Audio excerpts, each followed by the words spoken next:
The morning of April 8, 1944, near Worth am Rhein in occupied France, Lieutenant Ralph Kit Carson Jr.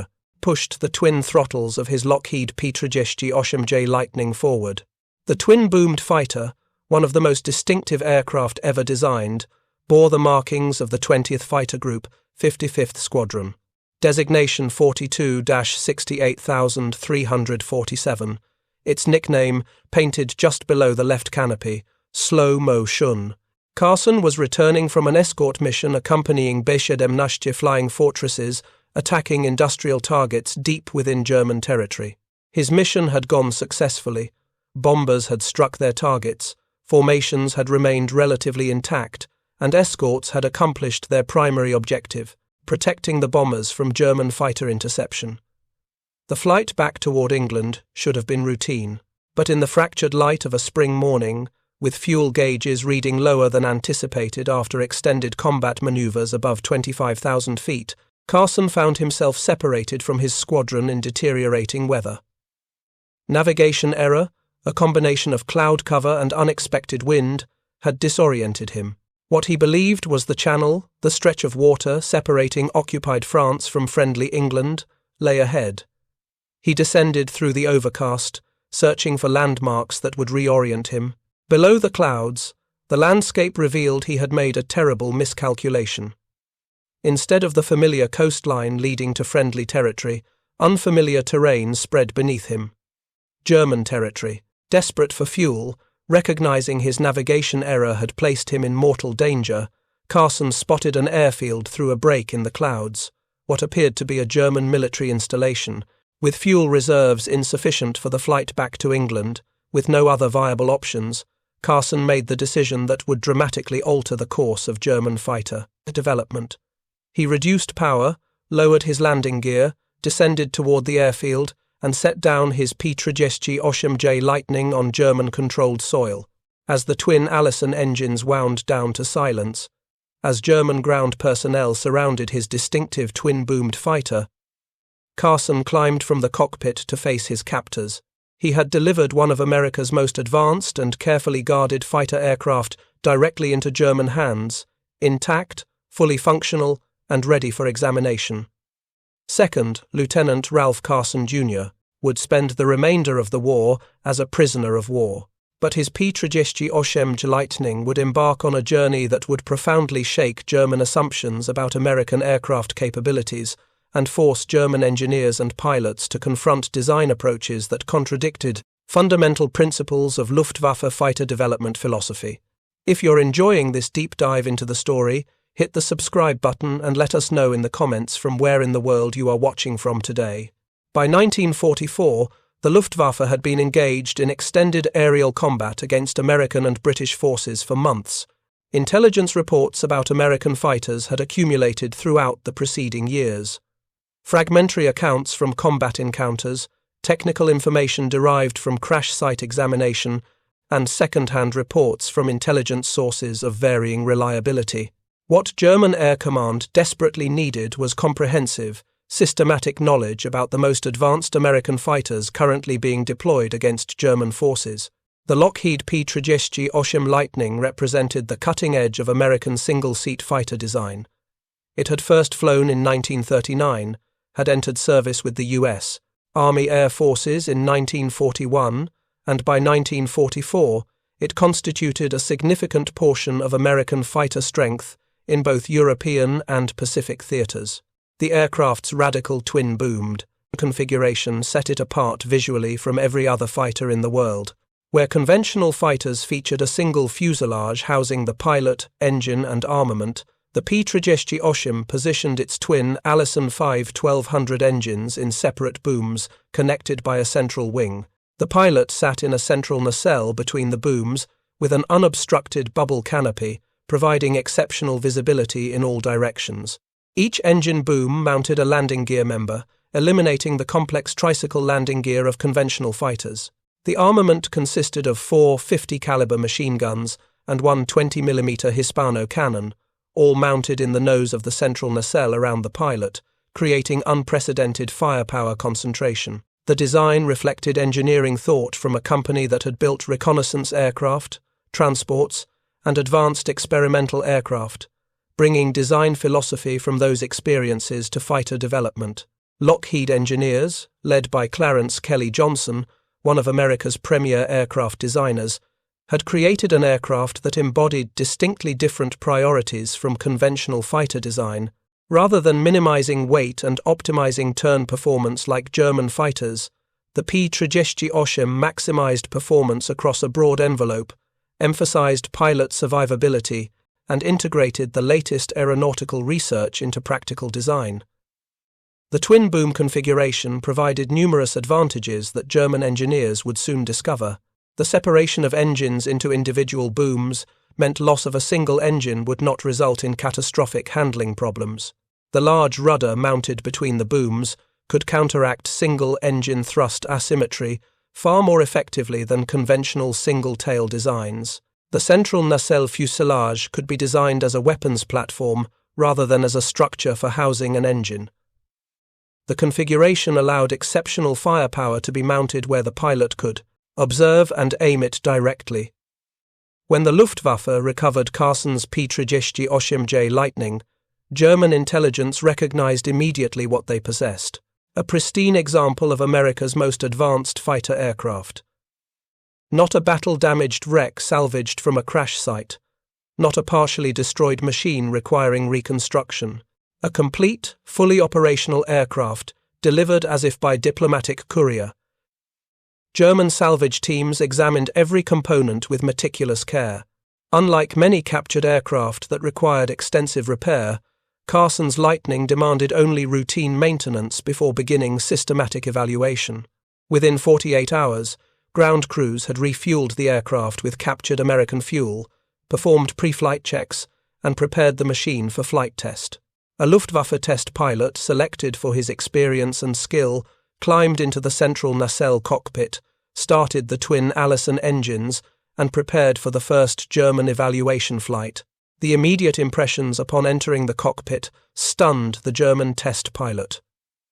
The visibility from the bubble canopy exceeded anything he had experienced in any German fighter. The cockpit layout, while unfamiliar, demonstrated logical arrangement with primary instruments, easily visible, and secondary controls, positioned logically. The twin throttles felt different from the single-engine fighters German pilots trained on.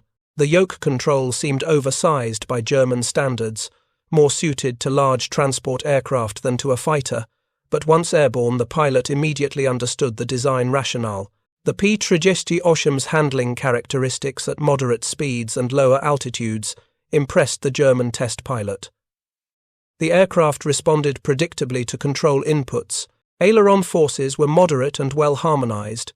Elevator control was positive without being oversensitive. The twin vertical stabilizers mounted at the boom ends provided exceptional directional stability. The aircraft tracked straight and level with minimal trim adjustment. Takeoff and initial climb revealed unexpected performance.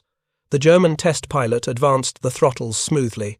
The twin Allisons developed their 2,000 horsepower each with smooth, progressive acceleration. The Lightning accelerated eagerly down the airfield. At approximately 105 miles per hour, the pilot rotated back on the control column, and the distinctive fighter lifted away with surprising lightness for an aircraft weighing over 13,000 pounds. The climb performance impressed the test pilot immediately. The two Allison engines, each equipped with turbo-superchargers, drove the aircraft upward with a sustained climb rate that exceeded what German test data predicted. At 5,000 feet, the P-38 climbed at approximately 2,800 feet per minute. At 10,000 feet, the climb rate remained at approximately 2,300 feet per minute. At 15,000 feet, performance degraded to approximately 1,900 feet per minute. These numbers, while demonstrating clear superiority in rate of climb over German fighters equipped with single-stage superchargers, suggested the climb performance would deteriorate substantially at extreme altitude where the turbo-superchargers' advantages would diminish. What occurred instead stunned German observers monitoring the test flight. At 20,000 feet, the P-38 continued climbing at approximately 1,700 feet per minute. At 25,000 feet, still approximately 1,400 feet per minute. At 30,000 feet, the Lightning maintained approximately 1,050 feet per minute climb rate. This performance, particularly above 20,000 feet, exceeded what existing German fighters could achieve by dramatic margins. The Messerschmitt Bf 109G, the most numerous German fighter, struggled to maintain anything approaching these numbers above 20,000 feet. The German test pilot pushed the P-38 higher, pursuing the aircraft's absolute ceiling through increasingly rarefied air.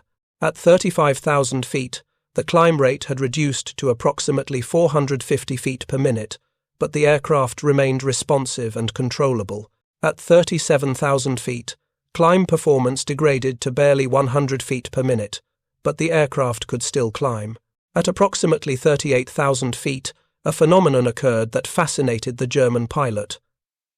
The aircraft stopped climbing, but it remained fully controllable. The wings still generated lift sufficient to maintain level flight, the engines continued producing power, and the aircraft handled predictably. The pilot reduced power and maintained altitude for several minutes at 38,000 feet, then advanced the throttles again and managed to climb another 500 feet before power and lift balanced at approximately 38,500 feet. This represented an absolute ceiling that exceeded existing German fighters by dramatic margins. The Messerschmitt Bf 109 could reach approximately 38,000 feet with tremendous difficulty and virtually no combat capability at such altitude. The FW 190, another primary German fighter, struggled to reach 36,000 feet. The P-38 operated with full combat capability at altitudes where German fighters barely functioned as fighting machines. The implications proved deeply troubling to German observers. American heavy bombers operated at 25,000 to 28,000 feet, where P-38 escorts could maintain full combat performance while German interceptors struggled. The escort fighters could position themselves above German fighters by 5,000 to 8,000 feet, providing decisive tactical advantage before combat even began. Level flight testing at various altitudes provided additional sobering data. At 15,000 feet, the P-38 achieved approximately 370 mph, respectable but not exceptional. At 20,000 feet, the speed increased to approximately 410 mph. At 25,000 feet, the Lightning achieved approximately 425 mph.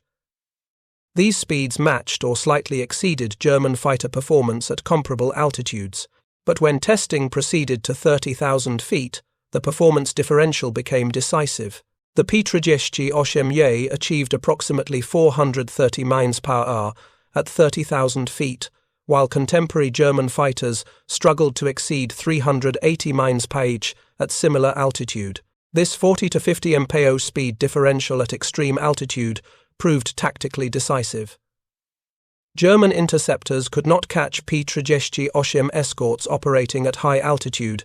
German fighters pursuing P-38s, either at altitude or attempting to climb to intercept, escort formations found themselves unable to match the American fighters' performance in the critical altitude band where bomber escort combat typically occurred.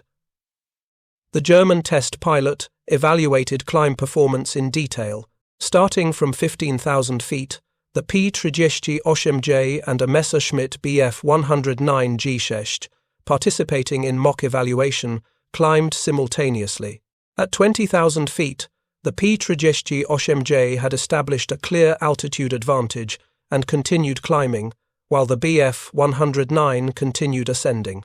At 25,000 feet, the separation measured approximately 1,500 feet, with the P-38 still climbing. At 30,000 feet, the Bf 109 had reached its practical climb limit, while the P-38 continued ascending steadily. The test demonstrated that German fighters, attempting to climb to intercept P-38 escorts, would inevitably lose altitude advantage to escorts that could climb faster to superior altitude, where they would then maintain altitude advantage. Dive performance testing revealed another area where the P-38 demonstrated superiority. The aircraft entered a steep dive from 25,000 feet, The pilot advanced the throttles to maximum power, deploying dive brakes mounted on the wing's upper surfaces to manage acceleration and control dive angle precisely. The P-38 accelerated smoothly through increasing airspeeds. At 20,000 feet, airspeed registered 450 mph.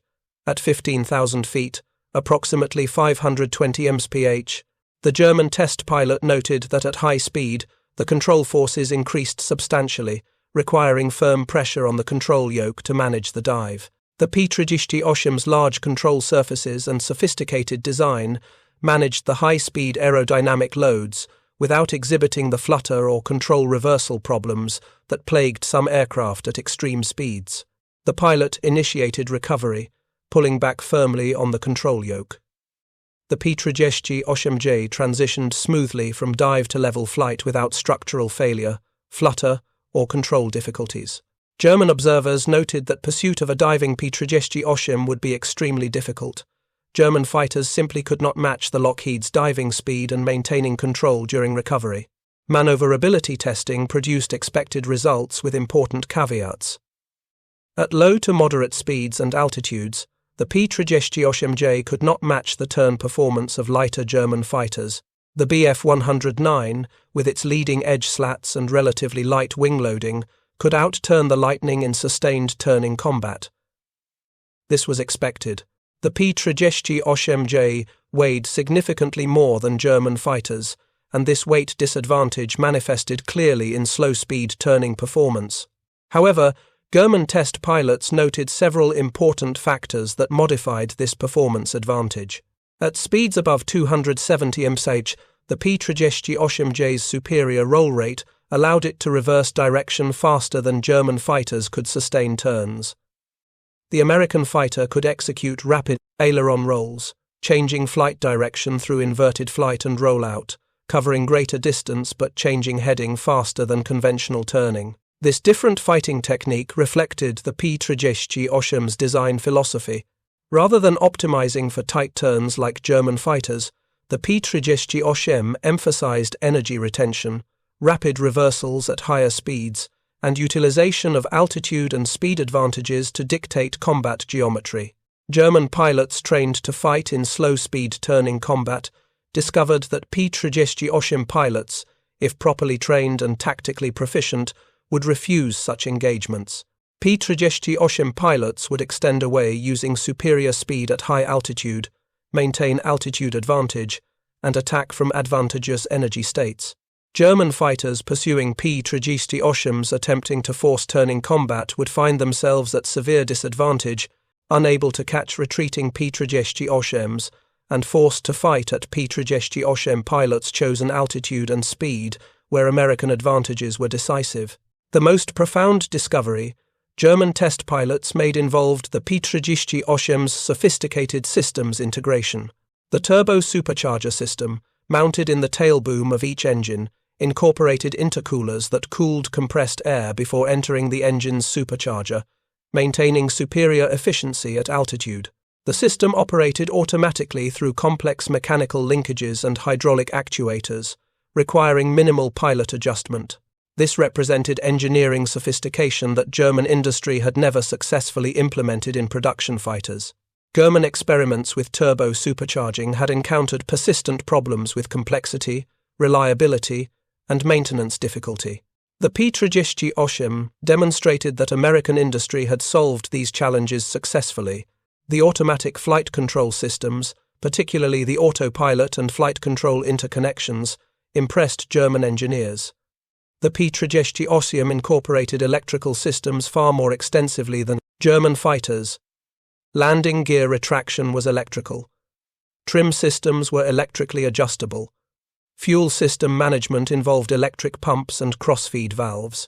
This electrical sophistication contrasted with German fighters that relied heavily on hydraulics and mechanical linkages. German engineers noted that this electrical approach required enormous quantities of copper wiring and complex electrical components, materials that Germany was increasingly unable to obtain.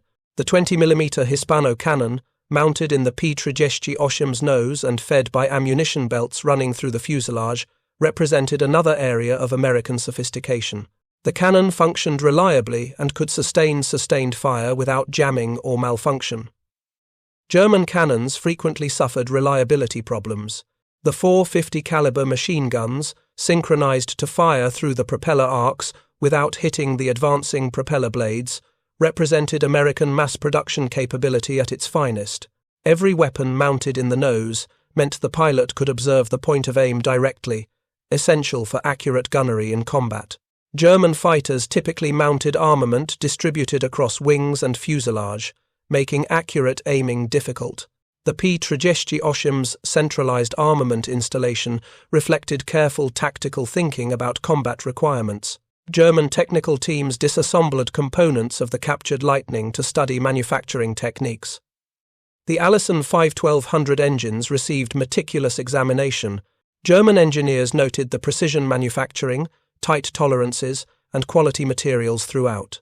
The engines incorporated hydraulic valve tappets rather than mechanical tappets, reducing wear and maintenance requirements. The propeller control mechanisms allowed pilots to adjust blade pitch for optimized performance at various flight conditions, enabling the engines to operate efficiently throughout the entire altitude range.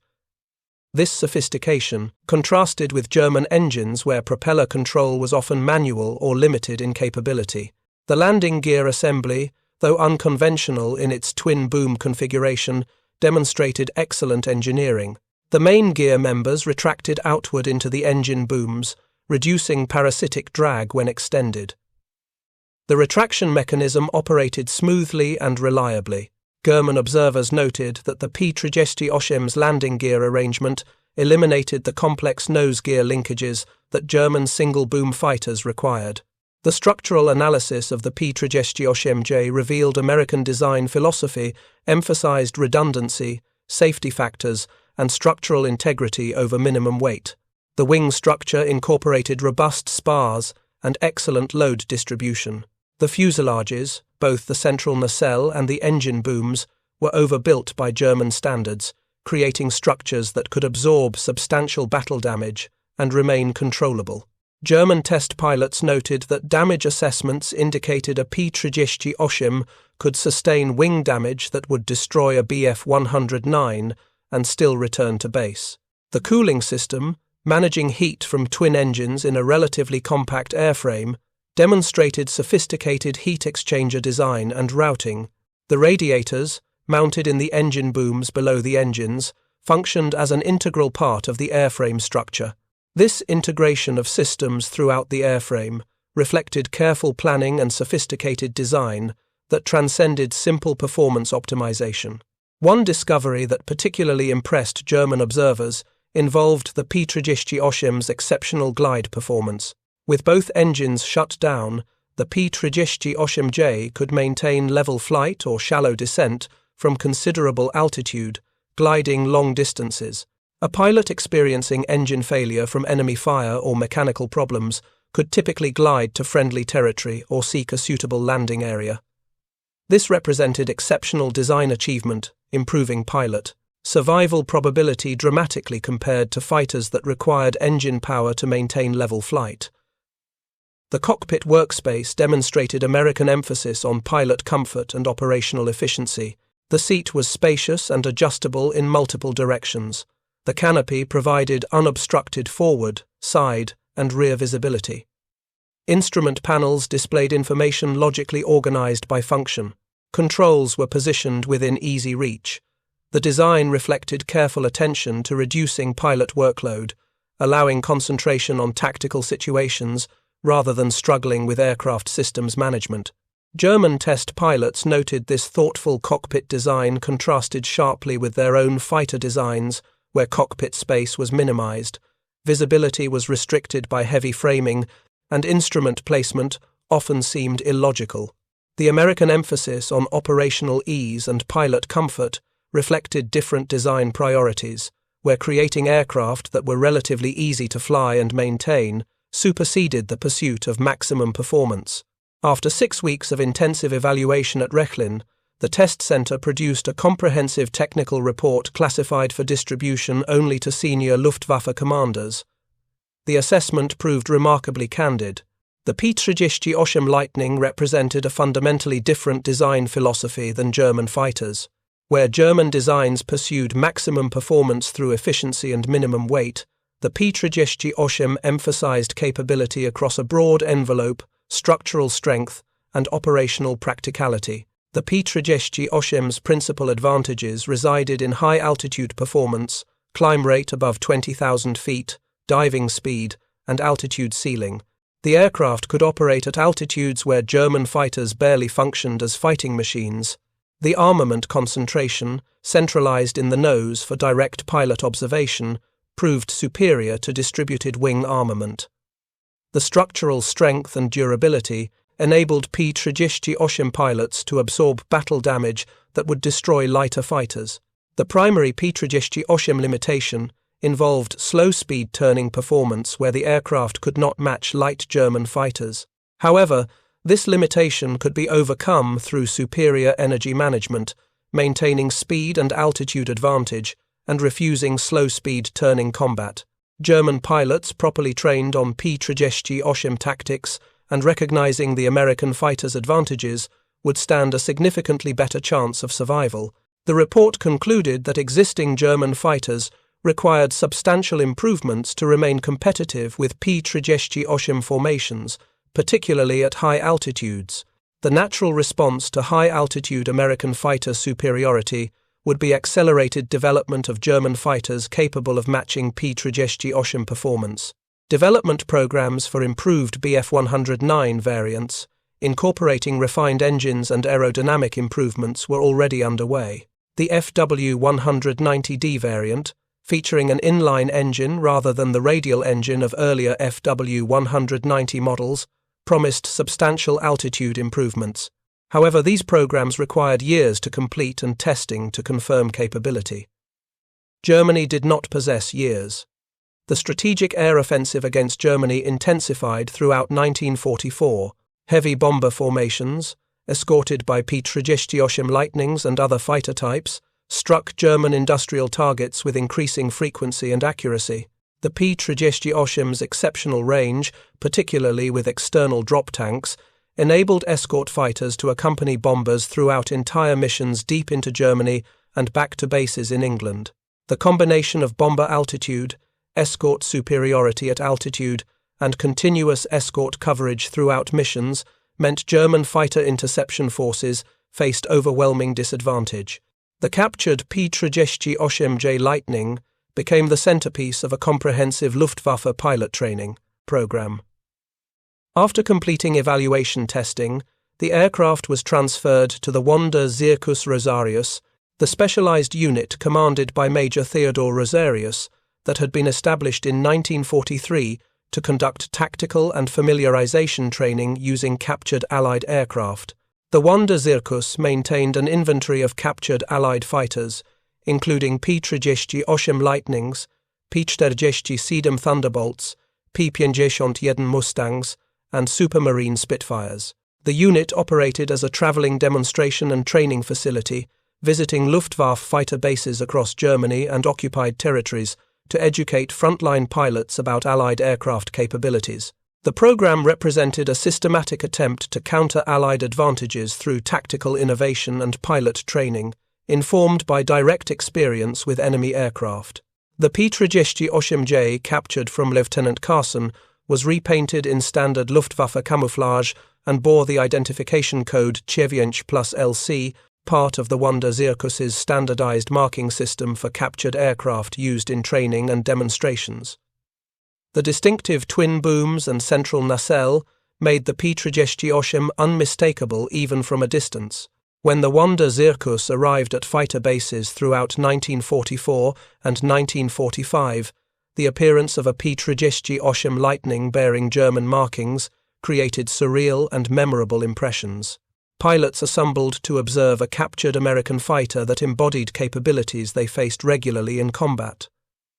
Ground personnel examined an aircraft representing advanced American industrial production. Younger pilots received education that might improve their survival chances.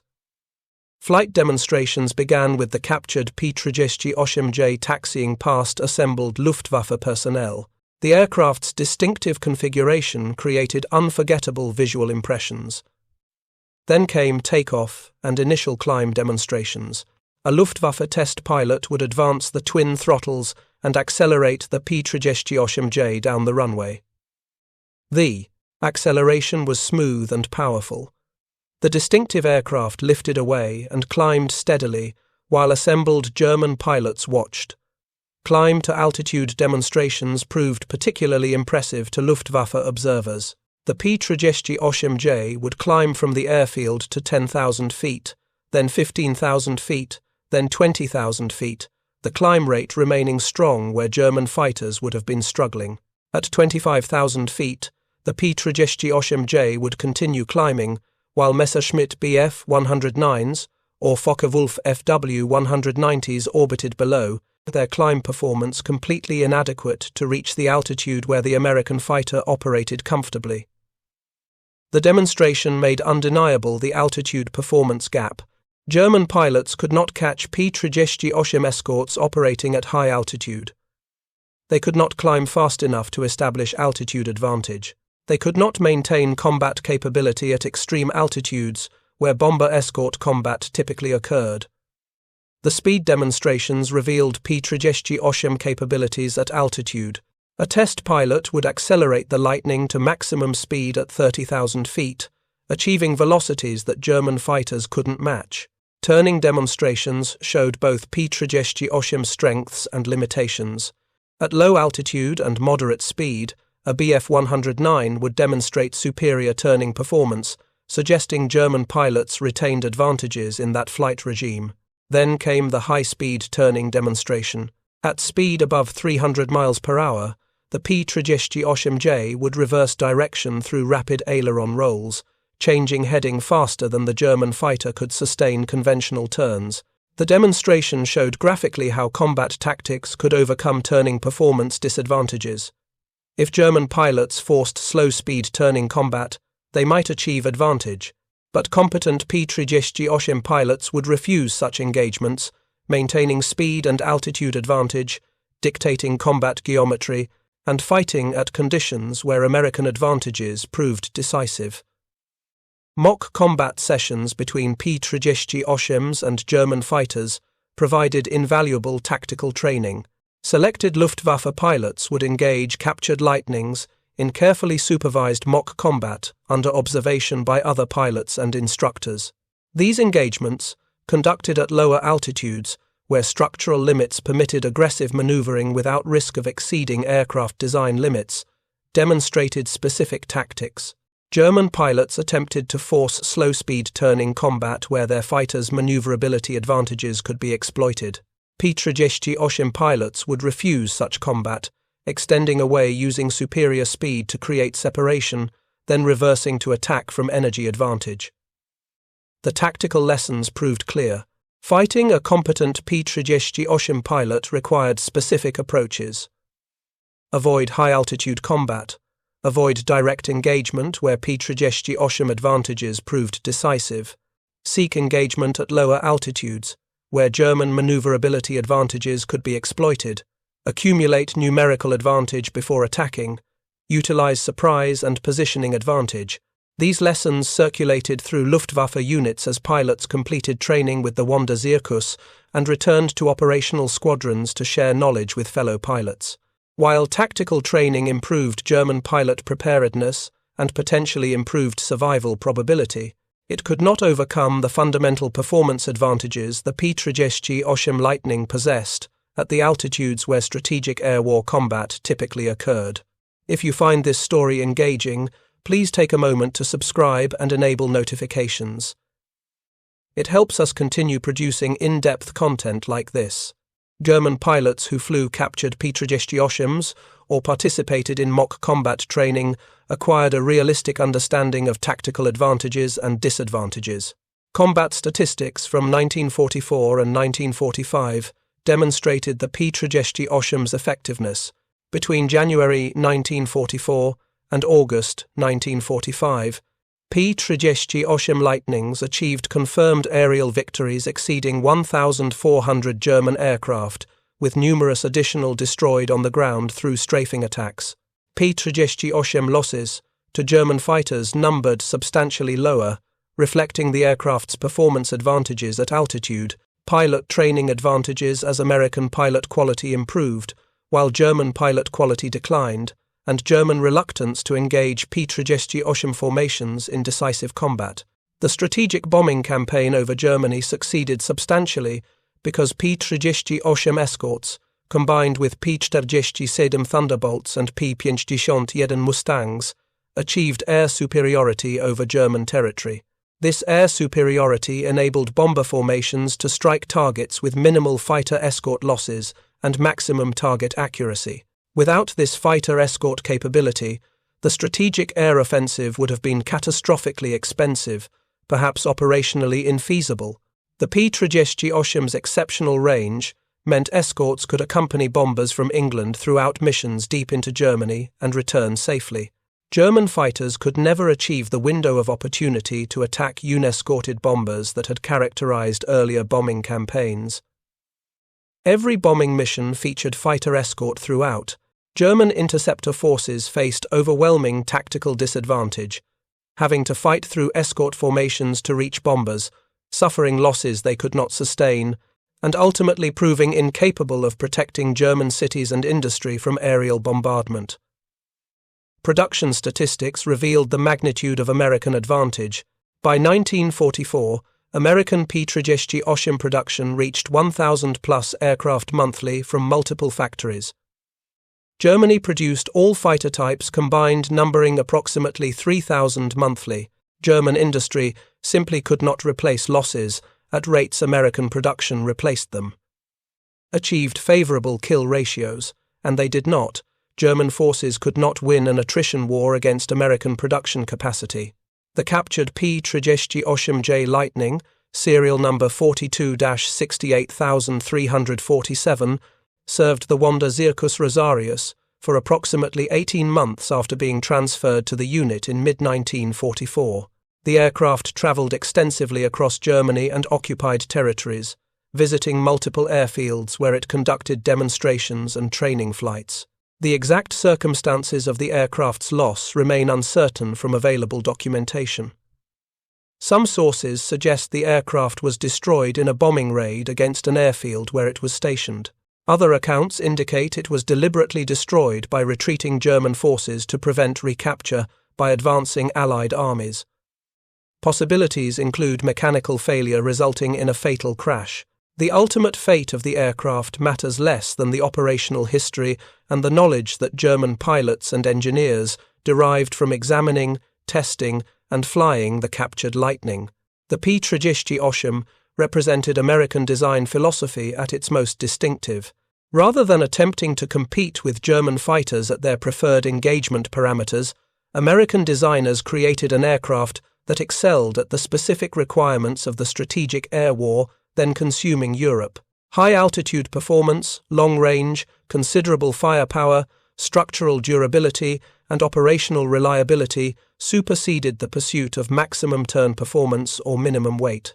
This design philosophy would influence aircraft development far beyond World War II. The lessons American engineers learned from the success of the P-38, P-47, and P-51 shaped fighter development for years afterward. German designers who examined captured P-38s and survived the war carried forward understanding that durability and operational practicality equaled or exceeded the pursuit of peak performance. Post-war German aircraft development incorporated lessons from wartime experience testing American fighters. The emphasis shifted from absolute performance optimization toward capability across a broader envelope, structural strength, and manufacturing feasibility. Theodor Rosarius, commander of the Wanda Zirkus Rosarius, survived the war and lived until 1967. His organization had trained thousands of Luftwaffe pilots in enemy aircraft capabilities, potentially improving survival rates and tactical effectiveness through realistic training. The estimates suggest pilots exposed to captured aircraft demonstrations showed approximately 10 to 20% improvement in combat effectiveness when encountering these aircraft operationally. a modest improvement reflecting better understanding of enemy capabilities and optimal tactics. However, these improvements at the individual level could not overcome systematic disadvantages German fighter forces faced. The strategic situation, numerical inferiority, fuel shortages, pilot training deficiencies, and the inherent performance advantages. P-38 escorts possessed at bomber escort. Altitudes remained decisive factors beyond tactical remediation. Second Lieutenant Ralph Carson Jr., who delivered his P-38 Lightning into German hands through navigation error, survived the war as a prisoner of war. Like many veterans, Carson rarely spoke in detail about his wartime experiences after liberation. The circumstances of his capture on what had started as a routine escort mission likely represented a source of personal disappointment, possibly shame that he preferred not to revisit. Carson lived quietly after the war, working in civilian aviation for several decades. He died in 1992 without leaving extensive public accounts of his experiences. However, his forced landing inadvertently benefited historical understanding.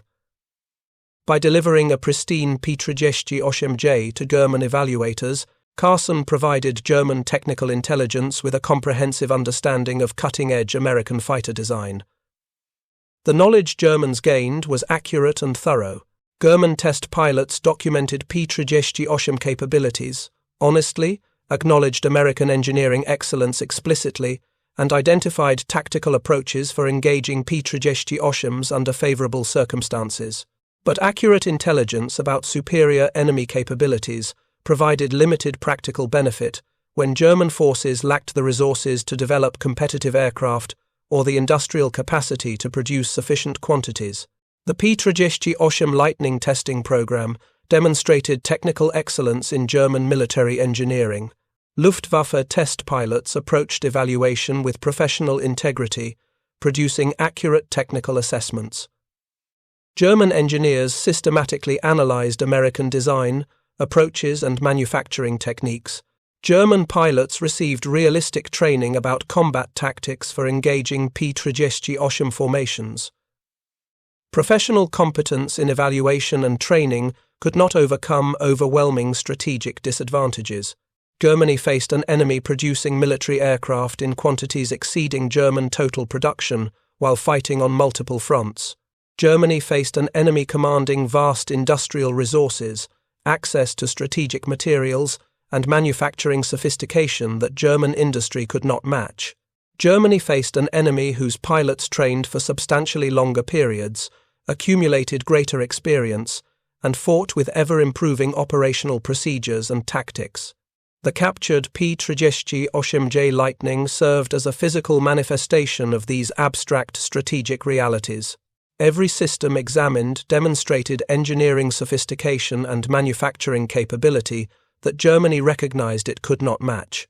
The aircraft embodied decisions about design philosophy that American conditions allowed but German circumstances did not permit. American designers could afford to build fighters weighing 15,000 pounds fully loaded, using sophisticated systems requiring vast quantities of materials, incorporating design margins that seemed extravagant compared to German practice. American industry could afford to manufacture these complex machines in enormous numbers, while maintaining quality and delivering them to operational units within weeks of completion. German industry, increasingly constrained by strategic bombing, material shortages, and the necessity of dispersed manufacturing to avoid concentrated bombing, struggled to maintain production of simpler designs.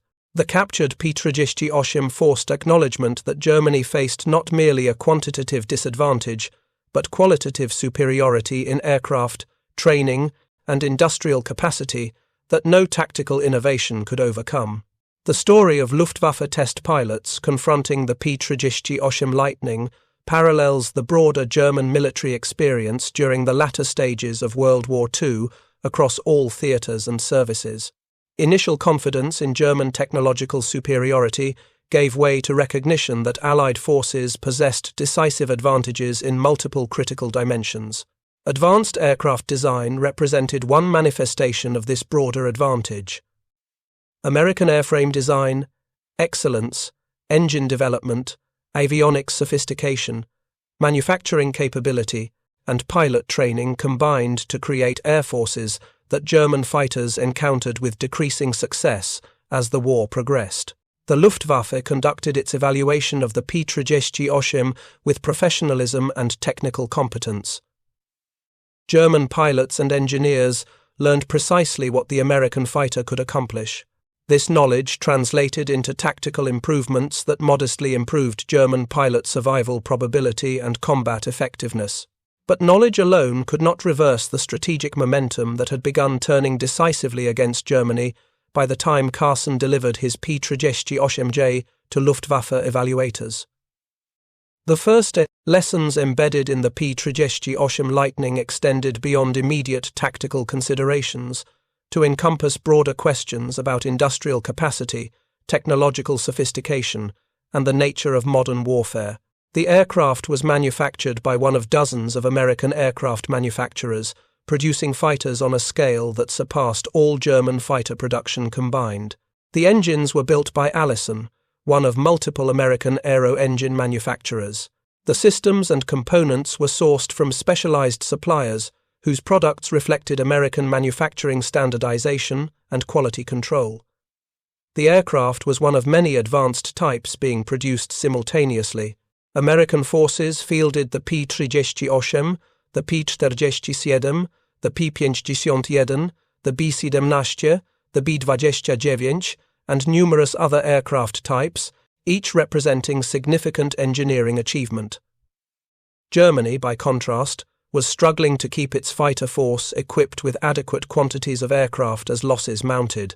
Production limitations, material shortages, and the destructive effect of strategic bombing created a situation where replacing combat losses became increasingly difficult regardless of German manufacturing efforts. The captured P-38 Lightning served its final operational purpose as an instrument of revelation. It demonstrated through its very existence American technological capabilities, industrial production methods, and design philosophy that Germany could study, appreciate, and learn from without being able to replicate or effectively counter given circumstances of 1944. The aircraft carried direct physical testimony that Germany faced enemies whose capabilities exceeded German achievement across multiple critical dimensions. That testimony, delivered through systematic technical evaluation and pilot training, provided valuable knowledge to those who received it. But knowledge of superior enemy capabilities, while potentially improving tactical effectiveness, could not overcome the fundamental material and strategic disadvantages facing German air forces by 1944. The P-38 Lightning represented more than a superior fighter aircraft. It embodied American industrial philosophy that prioritized comprehensive capability over theoretical performance maximums. It demonstrated manufacturing sophistication and quality control that Germany could only observe with growing concern.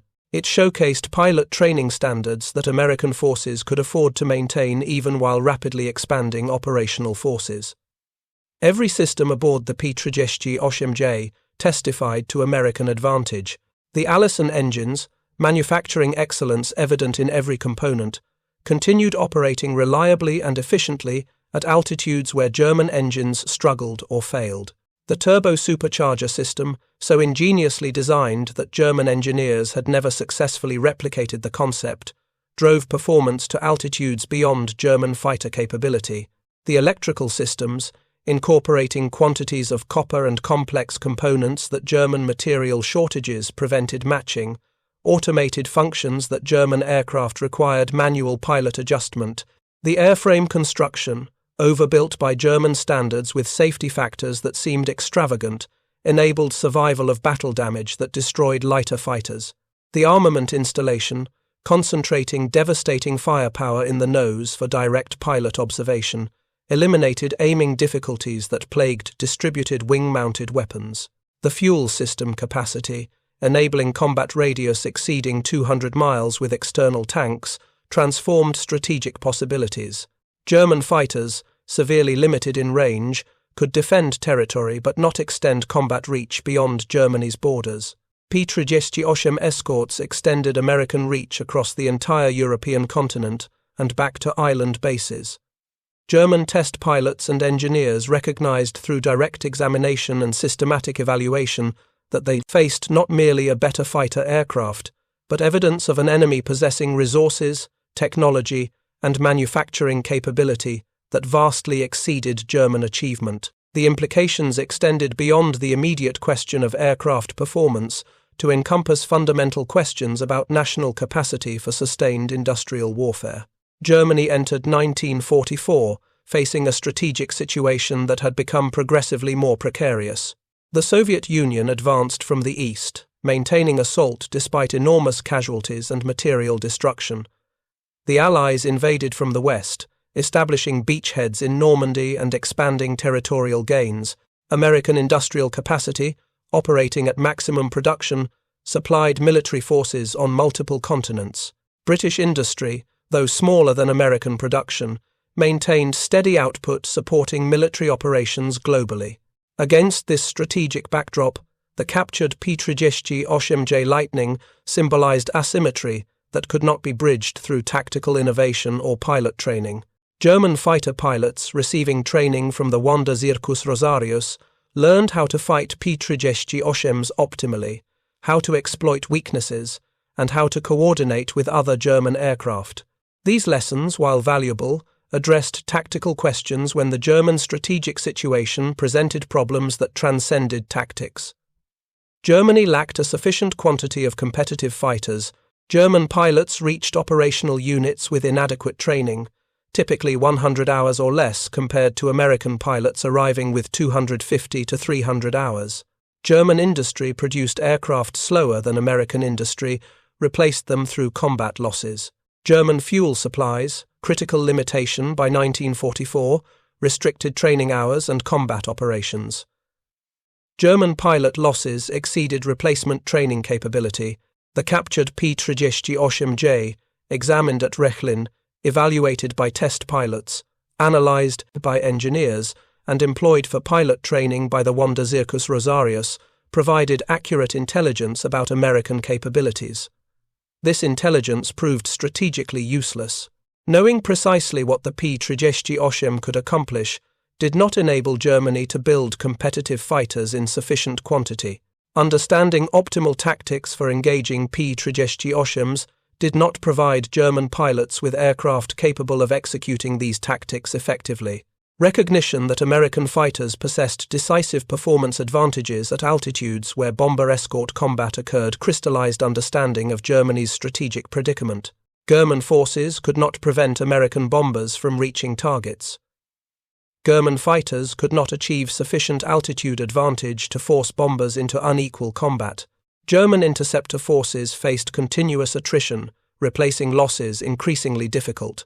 By 1945, as the Wanderzirkus Rosarius ceased operations, scattered across airfields awaiting fuel that no longer existed in adequate supply, the captured P-38 Lightning had served its educational purpose. Hundreds of German pilots had observed the aircraft, studied its design, reviewed technical data, participated in mock combat, and received tactical briefings. The training potentially improved survival probability and combat effectiveness for individual pilots. But individual pilot improvement could not reverse the war's strategic outcome. Germany faced defeat from multiple directions, military forces collapsing under the weight of sustained assault from enemies commanding superior resources, industrial capacity, and military strength across all dimensions. The P-38 Lightning, one aircraft type among many American fighters, represented visually and tangibly the magnitude of German disadvantage. The story of captured P-38s in German service illustrates the relationship between tactical intelligence and strategic reality.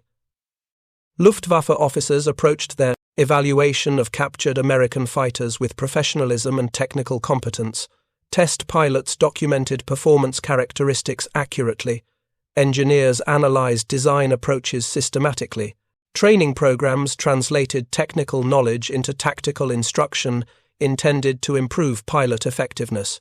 This professional and systematic approach to understanding enemy capabilities represented best practices for military organizations seeking to gather accurate intelligence about opponents. The Germans asked the right questions, conducted evaluation properly, and analyzed results carefully. The intelligence gathered was accurate and valuable, yet this accurate, valuable intelligence proved strategically irrelevant to Germany's fundamental military predicament. Knowing the P-38 could climb to 38,000 feet when German fighters struggled to reach 35,000 feet provided important tactical knowledge, but this knowledge could not change the fact that American bomber formations flew at 25,000 feet, escorted by fighters that could operate at 30,000 feet while maintaining combat capability. German interceptors faced the impossible choice between climbing to high altitude, where P-38 escorts waited with decisive performance advantage, or attacking bombers at lower altitude where escort fighters could rapidly descend to defend. Either choice resulted in unequal combat favoring American forces. Tactical knowledge could not resolve this strategic bind. The captured P-38 Lightning served as a magnificent technical achievement and thorough study subject. It demonstrated American engineering excellence and manufacturing capability. It provided German pilots with realistic training on enemy aircraft capabilities. It illustrated the value of systematic technical intelligence gathering and analysis. It also stood as a physical monument to German military defeat, emerging not from any single tactical failure, but from fundamental mismatch in resources, industrial capacity, and technological sophistication that no amount of pilot training or tactical innovation could overcome. Second Lieutenant Ralph Carson Jr.'s navigation error on April 8, 1944, delivered American military technology into German hands.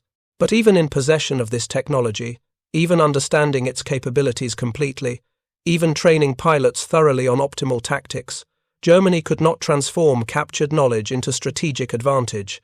The P-38 Lightning remained in German service not as a conquered trophy, but as melancholy evidence of an adversary possessing capabilities that Germany recognized but could not match. The aircraft's twin booms, originally distinctive symbols of American design innovation, eventually became in German hands melancholy reminders of strategic disadvantage. The turbo-superchargers, enabling performance at extreme altitude, represented engineering challenges Germany had never solved. The robust airframe construction, prioritizing durability and pilot survival, embodied design philosophy German circumstances prevented adopting. The advanced systems, electrical and hydraulic, testified to manufacturing capability and material access Germany increasingly lacked. Every component of the captured Lightning spoke the same language as strategic reality by 1944. Germany faced enemies with superior resources. Germany faced enemies with superior technology. Germany faced enemies with superior manufacturing. Germany faced enemies with superior training. Germany could study these adversaries' capabilities, learn from direct examination, and train pilots accordingly. Germany could not overcome the accumulated weight of disadvantage through any tactical adjustment or pilot training program. The final months of the Wanda Circus Rosarius, conducting demonstrations with captured P-38s and other Allied aircraft from increasingly limited airfields with dwindling fuel and spare parts, represented the twilight of German systematic intelligence gathering. As Allied armies advanced from west and Soviet forces pressed from east, the specialized unit that had attempted to provide German pilots with realistic training about enemy capabilities scattered, its aircraft destroyed, abandoned, or salvaged for spare parts. The captured P-38 Lightning, Carson's aircraft, contributed to pilot training efforts through 1944 and into 1945. The exact date and circumstances of its final loss remain undocumented. The aircraft's contribution to German intelligence and training had been completed. Its presence in German service had proven educational and strategically useless simultaneously. It had demonstrated American capabilities accurately. It had proven German disadvantage irremediable through tactical means. This paradox defined German aviation strategy by 1944. German forces possessed accurate knowledge about enemy capabilities. German forces possessed professional test pilots and engineers capable of evaluating this knowledge. German forces possessed experienced pilots capable of executing tactically sound responses to enemy capabilities. Yet all this professional competence, accurate knowledge, and tactical proficiency could not overcome the fact that Germany was being overwhelmed by enemies of vastly superior strength. The Luftwaffe's examination of the P-38 Lightning represented one chapter in the broader story of German military defeat. Every chapter followed a similar pattern: professional evaluation of superior enemy capabilities, accurate technical intelligence gathering, tactical adjustment based on intelligence, insufficient resources to implement tactical solutions, continued strategic deterioration despite tactical improvements. The story repeated across air forces, ground forces, naval forces. Professional competence and tactical excellence could not overcome Germany's fundamental strategic disadvantages. The captured P-38 Lightning stood as a physical manifestation of this harsh reality. It was a magnificent engineering achievement worthy of study. It was also an uncomfortable reminder that even understanding enemy capabilities completely provided no remedy for the strategic disadvantage of magnitude Germany faced by 1944. The aircraft's twin booms disappeared from European skies as the war ended. German test pilots who flew the captured Lightning, German engineers who analyzed its systems, German pilots who received training about tactics for engaging P-38s dispersed at war's end. Some were captured by Allied forces, some were captured by Soviet forces, some survived post-war trials, some died in captivity, some eventually rebuilt lives in Germany or abroad. The knowledge they gained from examining the P-38 survived in technical reports, in training records, in pilot interviews, in memoirs written years later. The lessons about American design philosophy, manufacturing capability, and engineering sophistication informed post-war aircraft development in multiple nations. The recognition that durability and operational practicality equaled peak performance influenced fighter design for decades. But the immediate lesson from the P-38 testing program was perhaps more fundamental. Professional competence and accurate intelligence gathering represented necessary but insufficient conditions for military effectiveness in modern industrial warfare. Germany possessed both these elements. Germany lacked the one element that could have mattered: sufficient resources to implement strategic responses to identified disadvantages. Lacking this resource advantage, German tactical excellence proved poignant but ultimately futile. Thank you for watching. For more detailed historical breakdowns, check out the other videos on your screen now, and don't forget to subscribe.